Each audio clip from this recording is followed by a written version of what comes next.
ሰበር ዜና በርካታ የኤርትራ ወታደሮች በቡሬ ግንባር ለኢትዮጵያ መከላከያ ሰራዊት እጅ ሰጡም። ከቀጠናው ተአምራዊ የተባለ መረጃ ደርሶናል፣ በዝርዝር ይቀርባል።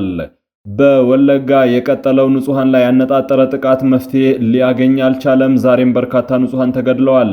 ልዩ ዘገባ ይዘንበታል።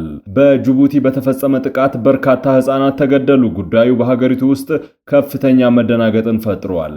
በኢራን ርዕሰ መዲና ቴሄራን የተሰቀሉ የደህንነት ካሜራዎች ለታላቁ መሪ አያቶላ አሊ ኻሜኒ መገደል የአንበሳውን ድርሻ እንደተወጡ መገለጹ ግርምትን ፈጥሯል። ክቡራትና ክቡራን የጥበብ ሚዲያ ቤተሰቦች በዛሬ ቆይታችን እነዚህንና ሌሎችንም ሀገር አቀፍ ብሎም ቀጠናዊና ዓለም አቀፋዊ መረጃዎችን በዝርዝር ወደ እናንተ እናቀርባለን። ጥበብ ሚዲያ በጋዜጠኞች የተመሰረተ ሚዛናዊና ተአማኒ መረጃዎችን በየዕለቱ የሚያደርሳችሁ ገለልተኛ ሚዲያ ተቋም ነው። ለቤቱ አዲስ የሆናችሁ ሰብስክራይብ በማድረግ የደወል ምልክቷን በማብራት የቤቱ አባል ትሆኑ ዘንድ በታላቅ ትህትና እንጋብዛለን። በቅድሚያም የዕለቱን የቢዝነስ ዘገባዎች አስቀድመን ወደ ዝርዝር ዘገባዎቹ እናልፋለን። ዛሬ በዳሽን ባንክ አንድ የአሜሪካን ዶላር 151 ብር ከ7 ሳንቲም ይመነዘራል። የአውሮፓ ዩሮ 180 ብር ከ3 ሳንቲም፣ ፓውንድ ስተርሊንግ 204 ብር ከ9 ሳንቲም፣ የስዊዝ ፍራንክ 196 ብር ከ9 ሳንቲም፣ ድርሃም 41 ብር ከ4 ሳንቲም፣ የሳውዲ ሪያል 40 ብር ከ5 ሳንቲም፣ የቻይና ዩዋን 21 ብር ይመነዘራል። በአቢሲኒያ ባንክ አንድ የአሜሪካን ዶላር 152 ብር ከ7 ሳንቲም፣ ፓውንድ ስተርሊንግ 207 ብር ከ8 ሳንቲም፣ ዩሮ 181 ብር ከ9 ሳንቲም፣ የስዊዝ ፍራንክ 189 ብር ከ5 ሳንቲም፣ ድርሃም 44 ብር፣ ሪያል 43 ብር ከ5 ሳንቲም፣ የቻይና ዩዋን 21 ብር እየተመነዘረ ነው። በህብረት ባንክ አንድ የአሜሪካን ዶላር 152 ብር ከ1 ሳንቲም ይመነዘራል። ፓውንድ ስተርሊንግ 208 ብር ከ4 ሳንቲም፣ የአውሮፓ ዩሮ 181 ብር ከ4 ሳንቲም በዛሬው ዕለት እየተመነዘረ ነው። ኢትዮጵያ የ2.4 ቢሊዮን ዶላር የኢንቨስትመንት ፎረም ልታካሄድ እንደሆነ አስታወቀች። የኢትዮጵያ ኢንቨስትመንት ኮሚሽን ሀገሪቱ ከአፍሪካ ቀዳሚ የዓለም አቀፍ ካፒታል መዳረሻ ለማድረግ ያለውን አራተኛ ዙር የኢንቨስትመንት ኢትዮጵያ ፎረም ሊያካሄድ እንደሆነ አስታውቋል። ከገንዘብ ሚኒስቴርና ከተለያዩ የልማት አጋሮች ጋር በመተባበር የሚዘጋጀው ኢንቨስትመንት ኢትዮጵያ የተሰኘው ይህ ከፍተኛ የኢንቨስትመንት ፎረም ኢትዮጵያ ለኢንቨስትመንት ዝግጁ ናት በሚል መሪህ ቃል ከመጋቢት 7 እስከ 18 2018 ዓመተ ምህረት በአዲስ አበባ ስካይላይት ሆቴል እንደሚካሄድ ገልጿል። የኢንቨስትመንት ኮሚሽን በፎረሙ ላይ ከ800 በላይ ዓለም አቀፍ ባለሀብቶች፣ የንግድ መሪዎች፣ የፖሊሲ አውጪዎችና የልማት አጋሮች ይሳተፉበታል ተብሎ እንደሚጠበቅ አስታውቋል። በተጨማሪም የዘንድሮ ፎረም ከ2.4 ቢሊዮን ዶላር በላይ የሚገመቱ አዳዲስ የኢንቨስትመንት ስምምነቶች ይፈረማሉ ተብሎ እንደሚጠበቅ ገልጸዋል። የኢንቨስትመንት ኮሚሽኑ ዶክተር ዘለቀ ተመስገን፣ የገንዘብ ሚኒስትር ደኤታ ሳማሪታ ሰዋሰውና የዓለም ባንክ ኢትዮጵያ፣ ኤርትራ፣ ሱዳን እና ደቡብ ሱዳን ዳይሬክተር ምሪያ ሳሚላ በጋራ በሰጡት ጋዜጣዊ መግለጫ የፎረሙን ዓላማዎች በዝርዝር አብራርተዋል። ዶክተር ዘለቀ ኢትዮጵያ በአሁኑ ወቅት የውጭ ቀጥተኛ ኢንቨስትመንት ፍሰትን በመሳብ ረገድ ከአፍሪካ ሁለተኛ መሆኗን ጠቁመው የኢንቨስትመንት ኢትዮጵያ 2026 ፎረም ሀገሪቱን በአህጉሪቱ ቀዳሚ ለማድረግ የሚደረገው ጥረት አካል መሆኑን ገልጸዋል። ባለፈው ዓመት የተካሄደውን ሶስተኛውን ፎረም ስኬት ያስታወሱት ኮሚሽነሩ በወቅቱ ከ58 በላይ ሀገራት የተወከሉ ሲሆን ከ5 ግዙፍ ዓለም አቀፍ ኩባንያዎች ጋር 1.6 ቢሊዮን ዶላር በላይ የሚገመቱ የኢንቨስትመንት ስምምነቶች መፈራረማቸው ተነግሯል። እነዚህ ስምምነቶች የተፈረሙባቸው ኩባንያዎች በአሁኑ ወቅት ሙሉ በሙሉ ወደ ስራ መግባታቸውንም አረጋግጠዋል። ኮሚሽኑ አክለውም ኢትዮጵያ በአሁኑ ወቅት ከምንጊዜውም በላይ ለንግድ ስራዎች ምቹ መሆኗን በመግለጽ መገናኛ ብዙሃን፣ ባለድርሻ አካላት የሀገሪቱ ሰፊ የኢንቨስትመንት እድሎችን በማስተዋወቅ ረገድ ሚናቸው ከፍተኛ እንደሆነ አስታውቀዋል። የገንዘብ ሚኒስትር ዴኤታ ወይዘሮ ሰመሪታ ሰዋሰው በበኩላቸው መድረኩ ኢትዮጵያ ለማንኛውም ዓለም አቀፍ ኢንቨስትመንት ዝግጁ መሆኗን የምታረጋግጥበት መሆኑን ተናግረው መንግስት ምቹ የንግድ ከባቢን ለመፍጠር እያከናወናቸው ያሉ መጠነ ሰፊ የኢኮኖሚ ሪፎርም ስራዎች ለዓለም አቀፉ ማህበረሰብ ለማስተዋወቅ ፎረሙ ወሳኝ አጋጣሚ እንደሚሆን ተናግረዋል።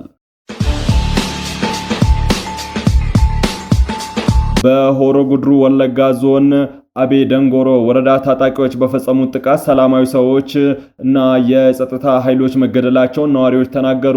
አስተያየታቸውን ለዶይቼ ቬለ የሰጡ ነዋሪዎች ባለፈው እሁድ ከአጎራባች ክልል የተሻገሩ ታጣቂዎች 4 ሰላማዊ ሰዎችንና 3 የጸጥታ ኃይል አባላትን መግደላቸውን ተናግረዋል። ከባለፈው ሳምንት አርብ ጀምሮ በአቤ ደንጎሮ ወረዳ በታጣቂዎች ጥቃት ምክንያት ወደ 7000 የሚጠጉ ነዋሪዎች መፈናቀላቸውን የአካባቢው ነዋሪዎች አስታውቀዋል። ሰዎቹ የተፈናቀሉት በወረዳው 4 በሚደርሱ ቀበሌዎች መሆኑን ነው የገለጹት። ባለፈው ቅዳሜ ከ100 በላይ የቁም እንስሳት በታጣቂዎች መወሰዳቸውንና የአርሶ አደሮች መኖሪያ ቤቶችን መቃጠላቸውን ቱሉዋ ከተባለ የወረዳው ከተማ አስተያየታቸውን የሰጡ ነዋሪዎች አብራርተዋል። አንድ አስተያየት ሰጪ እንዳሉት ታጣቂዎቹ እህልና ሱቅ አቃጥለዋል። በዚህም የተነሳም ገራሮ ቀበሌን ጨምሮ ከ4 ቀበሌዎች የተፈናቀሉ ሰዎች ጫካ ውስጥ ነው ያሉት ብለዋል። ከአቤ ደንጎሮ ወረዳም ቱሉዋያ ከተማ በመሸሽ በዞኑ ዋና ከተማ ሻምቡ እንደሚገኙ የተናገሩት ሌላ ነዋሪ ሰኞ ዕለት ከምሽቱ 5 ሰዓት ድረስ በቱሉዋ ከተማ ተኩስ እንደነበረና ሰላማዊ ሰዎችና የጸጥታ ኃይሎች ጉዳት እንደደረሰባቸው ተናግረዋል። የተቃጠለው ቤት ብዛት እስካሁን ድረስ በቁጥር አለመለየቱን የተናገሩት እነዚህ አስተያየት ሰጪዎች በሆሮ ጉድሩ ወለጋ ዞን አቤ ደንጎሮ ወረዳ የተከሰተው የጸጥታ ችግርን አስመልክቶ ዶይቼ ቬለ ማብራሪያ የጠየቃቸው የወረዳው አስተዳዳሪ ተማ ዋቁማ በአካባቢው የተከሰተውን የጸጥታ ችግር ለመቅረፍ የጸጥታ ኃይሎች መሰማራታቸውን ተናግረዋል። አሁን ተረጋግቷል ያሉት የወረዳው አስተዳዳሪ በተከሰተው የጸጥታ ችግር በሰውና በንብረት ላይ የደረሰውን ጉዳት ግን አለመግለጻቸውን ነው ነጋሳ ደሳለኝ ከአሶሳ የዘገበው። ኮሩ በተሰማራባቸው የግዳጅ ቀጠናዎች ያሰለጠናቸው ሚሊሻዎችን ማስመረቁን መከላከያ ሰራዊቱ አስታወቀ። የ6ኛ እዝ ኮር በምስራቅ ጎጃም ዞን ደብረ ማርቆስ ከተማ ላለፉት 2 ወራት ያሰለጠናቸው የጸጥታ ኃይል ሚሊሻዎችን አስመርቋል። በምረቃ ስነ ስርዓቱ ላይ በክብር እንግድነት ተገኝተው የሥራ መመሪያና ንግግር ያደረጉት የ6ኛው እዝ ምክትል አዛዥ ለኦፕሬሽን ሜጀር ጀነራል ነጋሪ ቶሌናም ሚሊሻዎቹ የተሰጣቸውን ወታደራዊ ስልጠና በብቃት በማጣናቀቅ ለምረቃ የበቃችሁ ሰልጣኝ ሚሊሻ አባላት የሚጠበቅባችሁን ኃላፊነት መወጣት አለባችሁ ብለዋል። የተሰጣችሁን ስልጠና ወደ ተግባር በመቀየርና የተሸከማችሁትን ህዝባዊ አደራ በታማኝነትና በታታሪነት በማገልገል የህግ በላይነት የማስፈን ተልዕኮ መወጣት ይጠበቅባችኋል ሲሉ አስገንዝበዋል። የምስራቅ ጎጃም ዞን አስተዳዳሪ ኑርልኝ ብርሃኑ ተመራቂዎቹ የክልሉን ሰላም ለማጽናት በአንድነትና በጀግንነት መንፈስ መንቀሳቀስ እንደሚኖርባቸው አስገንዝበው በዞኑ ስር ከሚገኙ ወረዳዎች ለተመለመሉ ተመራቂ ሚሊሻ አባላት አስፈላጊ የስነ-ልቦና ወታደራዊ ስልጠና በአግባቡ በመስጠት ህገወጥነትን ለመቅረፍ ስልጠናው አይነተኛ ሚና እንደሚኖረው ገልጸዋል። በምረቃ ስነ ስርዓቱ ላይ የመከላከያ ሰራዊቱ አመራሮች፣ የአማራ ክልል የጸጥታ ኃይል አመራሮች፣ የክልሉ የሥራ ኃላፊዎችም ተገኝተዋል። ስልጠናውን የተከታተሉ የሚሊሻ አባላት በሙሉ ስነ ምግባር የዞኑን ማህበረሰብ እንዲያገለግሉ በስልጠናው ያገኙትን ትልቅ አቅም ተጠቅመው የአካባቢያቸውን ሰላም ለመጠበቅ በቁርጠኝነት እንደሚሰሩ ተናግረዋል ሲል የዘገበው የመከላከያ ሰራዊቱ ነው። ይህ የሚሊሻና የፖሊሶች ስልጠና መከላከያ ሰራዊቱ ወደ ሰሜን ግንባር ማቅናቱን ተከትሎ በተለያዩ የሀገሪቱ ክፍሎች በተከታታይ እየተሰጠ ይገኛል። በጅቡቲ በተፈጸመ የድሮን ጥቃት 4 ህጻናት መገደላቸው ተገለጸ። በጅቡቲ በደረሰ ፍንዳታ 4 ህጻናት መገደላቸውን ባለስልጣናት ማክሰኞ ዕለት አስታውቀዋል። አንድ የሰብአዊ መብት ተሟጋች ድርጅት ደግሞ ጥቃቱ በሰው አልባ አውሮፕላን ድሮን እንደተፈጸመ ነው የገለጸው። የጅቡቲ አቃቤ ሕግ ሐሰን መሐመድ ሐሰን ባወጡት መግለጫ ህፃናቱ የሞቱት በአፋር ክልል በሚገኘው ድንኬል ዞን በደረሰ ፍንዳታ መሆኑን ጠቅሰው ድርጊቱ አሳዛኝ ክስተት ነው ሲሉ ገልጸውታል። ከ1991 ጀምሮ ሀገሪቱን በጠንካራ ቁጥጥር የመሩ ያሉት ፕሬዝዳንት እስማኤል ኦመር ጌሌህ መንግስት በአብዛኛው የኢሳ ማህበረሰብ አባላትን ያቀፈ በመሆኑ የአፋር ማህበረሰብ ተገለናል የሚል ቅሬታ በተደጋጋሚ እንደሚያነሳበት ይታወቃል።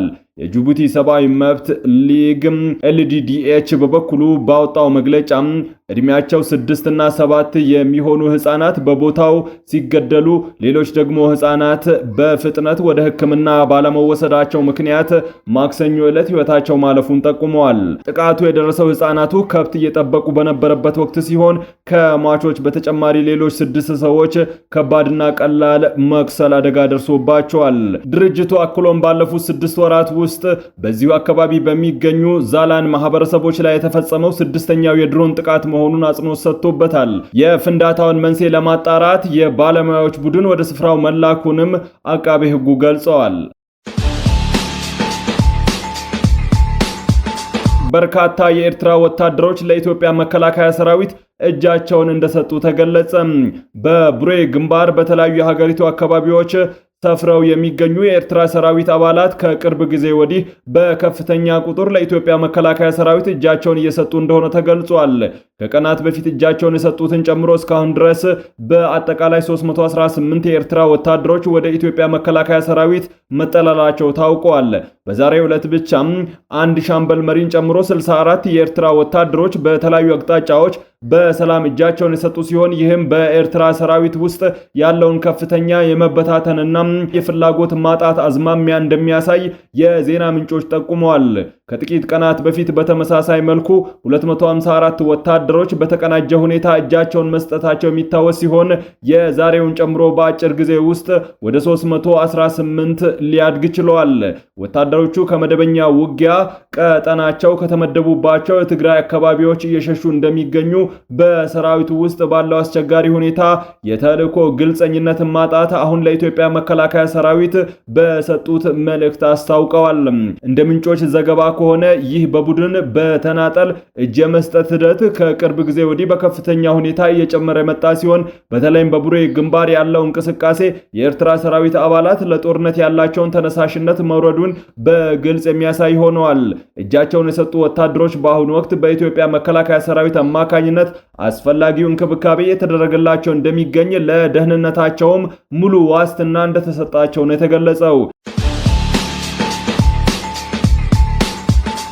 ለዓመታት በቴሄራን አውራ ጎዳናዎች በትራፊክ መብራቶችና በደህንነት ምሰሶዎች ላይ ተሰቅለው የሚታዩ ተራ ካሜራዎች የዘመናዊ ከተማ መገለጫ ብቻም አልነበሩም። አዳዲስ የወጡ መረጃዎች እንደሚያመላክቱት ከሆነ እነዚህ ካሜራዎች የኢራኑ ከፍተኛ መሪ አያቶላ አሊ ካሚኒ ሊገደሉ ከፍተኛ የሆነ አስተዋጽኦ አበርክተዋል።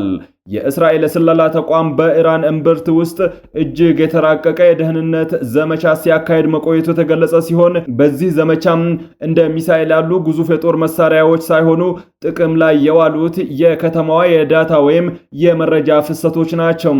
ሰርጎ ገብ ሃከሮች የቴህራን ሰፊ የትራፊክ ካሜራ መብራቶችን በመሰርሰር እያንዳንዱ ምስል በቀጥታ በሺዎች የሚቆጠሩ ኪሎ ሜትር አቋርጦ ቴልአቪቭ ወደሚገኘው የመረጃ ማዕከል እንዲተላለፍ ማድረግ ችሏል ነው የተባለው።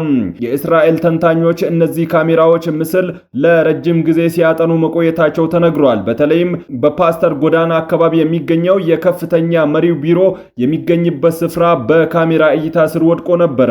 በዚህም የጥበቃ ሰራተኞች መኪናቸውን የት እንደሚያቆሙ መቼ እንደሚመጡና እንደሚሄዱ እንዲሁም የደህንነት ጥበቃው እንዴት እንደሚለዋወጥ ዝርዝር መረጃ ሲሰበስቡ ቆይተዋል። የሞባይል ስልክ መረቦች፣ የመገናኛ ዘዴዎች፣ ዲጂታል መረጃዎች ተጠልፈው የከፍተኛ መሪውን የዕለት ተዕለት እንቅስቃሴ የሚያገኟቸው ሰዎችንና ጥቃት ሲሰነዘር ሊሸሸጉባቸው የሚችሉ ቦታዎችም ጭምር ተለይተው ታውቀው ነበር። የኢራን ከፍተኛ ባለስልጣናት፣ የሪፐብሊክ ጋርድ አዛዥ፣ የፖለቲካ አማካሪዎች በቴህራን በሚገኘው ጥብቅ ጥበቃ የሚደረግለት ግቢ ውስጥ ስብሰባ ላይ በነበሩበት ወቅት ጥቃት ተፈጽሞባቸዋል። በመጀመሪያም በምሽት እንዲካሄድ ታቅዶ የነበረው ጥቃት በኋላ ላይ በጠራራ ፀሐይ እንዲሆን ተወስኖ ጠዋት 12 ሰዓት በእስራኤል አቆጣጠር ተጀምሯል። በዚህ ጥቃትም አያቶላን ጨምሮ ሌሎች በርካታ የኢራን ከፍተኛ አመራሮች ተገድለውበታል። ክቡራትና ክቡራን የጥበብ ሚዲያ ቤተሰቦች ለሰዓቱ የመራረጥናቸው ዘገባዎች በዚህ አብቅተዋል። ከኛ ጋር በመሆን መረጃን ከጥበብ ስለተከታተላችሁ ከልብ አመስግነን ተሰናበትን። ለቤቱ አዲስ የሆናችሁ ሰብስክራይብ በማድረግ የደወል ምልክቷን በማብራት የቤቱ አባል ትሆኑ ዘንድ በታላቅ ትህትና ጋብዘን ተሰናበትን። ሰላም።